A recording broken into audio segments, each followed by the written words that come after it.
Olá, eu sou a Leia, do canal Leia, e dou-vos as boas-vindas a mais um vídeo do canal.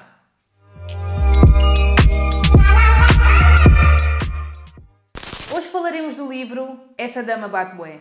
É o primeiro romance de Yara Monteiro, uma escritora luso-angolana, e conta a história de Vitória, uma jovem que decide regressar a Angola à procura da sua mãe, que é uma ex-combatente da luta armada. Vitória nasceu em Angola, mas foi criada pelos avós em Portugal. Eles, especialmente o avô António, esperavam que Vitória cumprisse o papel de boa esposa que tão comumente é associado às mulheres, como se esse fosse o único objetivo da vida de uma mulher. Vitória é neta de um homem machista, assimilado e que se considera, acima de tudo, português. Ele via a implosão do nacionalismo, ou seja, o início da Guerra Civil em Angola, como uma reviravolta insidiosa contra a serenidade colonial. O Sr. António era light skin. Para uns, ele não era suficientemente negro e para outros, ele necessitava de aclarar um pouco a pele. Ele venerava os portugueses e tolerava os outros. Na minha concepção, por esse motivo, o António era um homem assimilado e tinha também alguns problemas de identidade. No entanto, o avô António deixou-me com algumas dúvidas em relação ao facto de ele ser assimilado.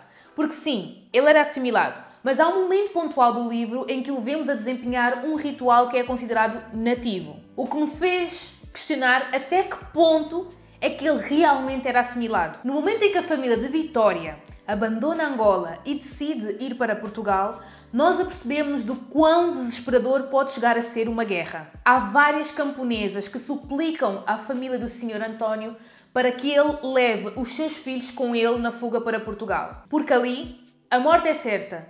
Se eles não terminam mortos por causa da fome, terminarão certamente mortos por um tiro. E voltando outra vez à personagem do Sr. António, que é o avô da nossa protagonista Vitória, ele, para mim, também era um personagem colorista, porque admite ser fascinado, completamente apaixonado pela cor clara da pele da sua mulher, Elisa.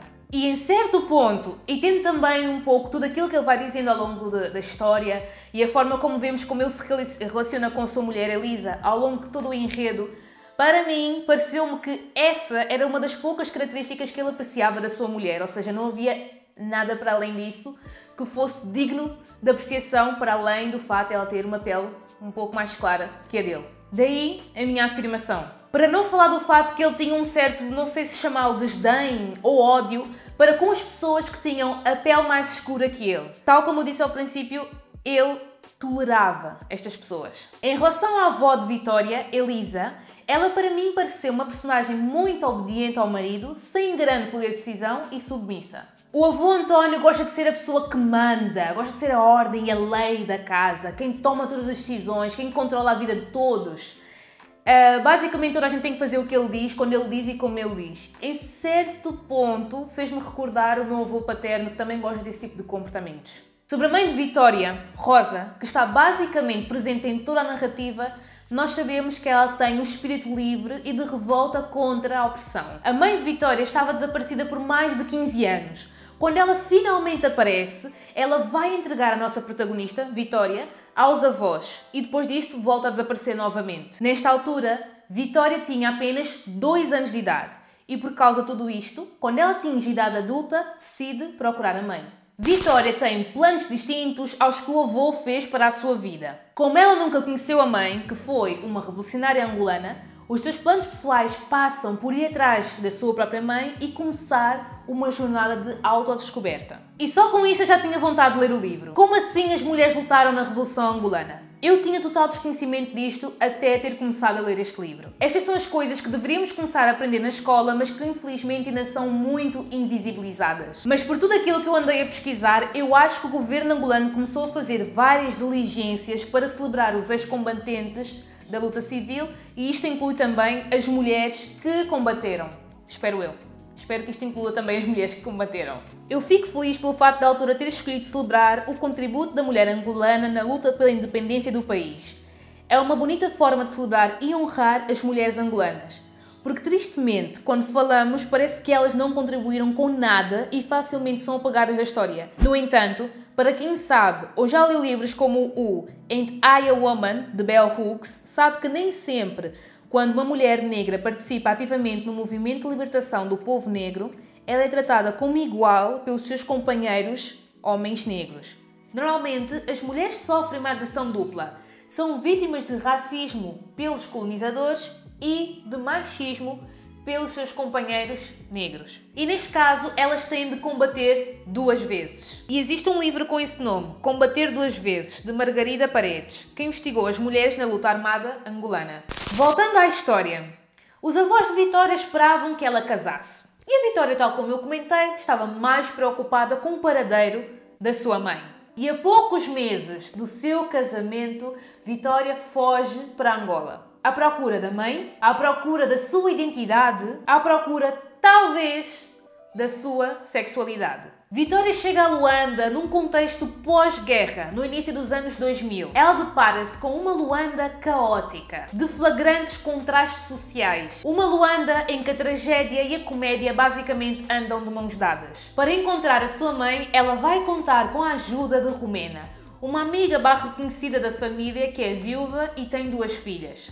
Alojada na casa da família de Romena, Vitória tem a oportunidade de andar pelo mundo da juventude urbana de elite que estuda no estrangeiro, pelas organizações não governamentais, pelos bares e discotecas, pelas ruas caóticas do trânsito onde as zunqueiras vendem o que podem e os meninos andam de mão esticada sem terem o que comer. Ou seja, ela anda pelo caos numa cidade desigual e julga a cidade através de lentes estereotipadas de uma pessoa que a visita pela primeira vez. Posteriormente, o general Zacarias também se une à saga com o objetivo de ajudar a Vitória na procura da sua mãe.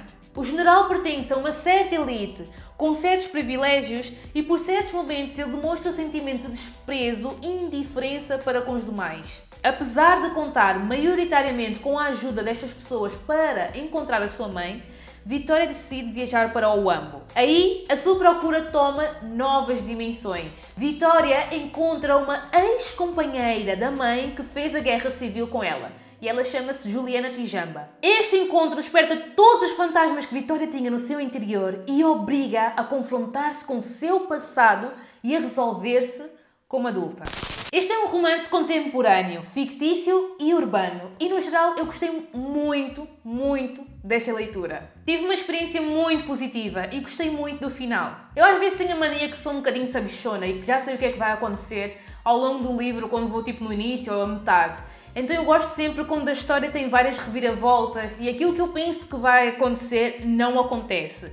E foi exatamente o que este livro fez comigo. Teve imensos plot twists que eu não estava à espera que tivesse e que desde o meu ponto de vista são bastante reais e que certamente, eu não quero dizer certamente porque eu não conheço ninguém que tenha passado por uma história de vida como esta, mas acredito seriamente que muitas pessoas poderiam ter passado ou passaram por uma história muito parecida com uma história que é contada neste livro. Ou seja, eu gostei imenso. Para mim o final foi muito realista mesmo. E este livro também fez-me refletir bastante sobre a situação da mulher negra atual. Ou seja, nós hoje em dia temos tantos privilégios e conseguimos refletir sobre a nossa situação, nós mulheres negras e todas as pessoas que queiram também refletir sobre a situação da mulher negra. É possível fazê-lo de uma forma, eu diria, um pouco mais leve, no sentido em que temos as redes sociais porque nos auxiliam nesta reflexão e nos permitem conhecer pontos de vista que de outra maneira não poderíamos conhecer. Agora, quando eu penso em fazer estas mesmas reflexões, porque muitas das coisas que nós estamos a refletir agora são reflexões que já foram feitas no passado e nós podemos descobrir isto através da leitura assídua de outros livros e outros autores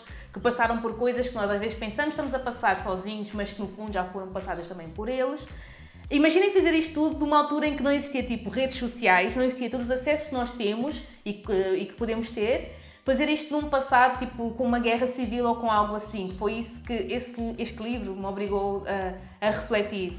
E eu vejo, tipo, não sei, parece-me bem difícil fazer estas... Parece-me difícil porque eu tenho os acessos que tenho hoje, né? Obviamente. Parece-me difícil fazer isto que nós estamos a fazer de maneira mais desconstruída, mais leve, graças às redes sociais, no passado. Mas pronto, faziam, né? Mas não sei. Parece-me, tipo, uma coisa bem complicada, simplesmente porque os acessos que eu tenho hoje permitem-me fazer as coisas de outra forma. E quem tem algum conhecimento da cultura angolana, eu acho que se vai identificar muito com os plot twists deste livro. Eu, como tenho algum conhecimento, a minha cultura, identifiquei-me bastante com estes plot twists. Em suma, este é um livro que aborda o colonialismo, retrata as mulheres que combateram na guerra e critica a Angola cosmopolita. É um livro com uma história de autodescoberta e procura de raízes. É sobre a procura de Vitória pela sua mãe, é sobre a procura de Vitória pelas suas raízes africanas, sobre a procura de Vitória pela Mãe Terra e também se poderia dizer que é sobre a procura de Vitória pela Mãe África. As raízes aqui são um regresso ao útero e Vitória descobre-se como mulher e como mulher negra ao regressar à sua terra natal. E eu penso que este livro está disponível em livrarias tanto de Portugal como de Angola. No Brasil não sei exatamente se já está, mas eu penso que se não está, está em vias de estar.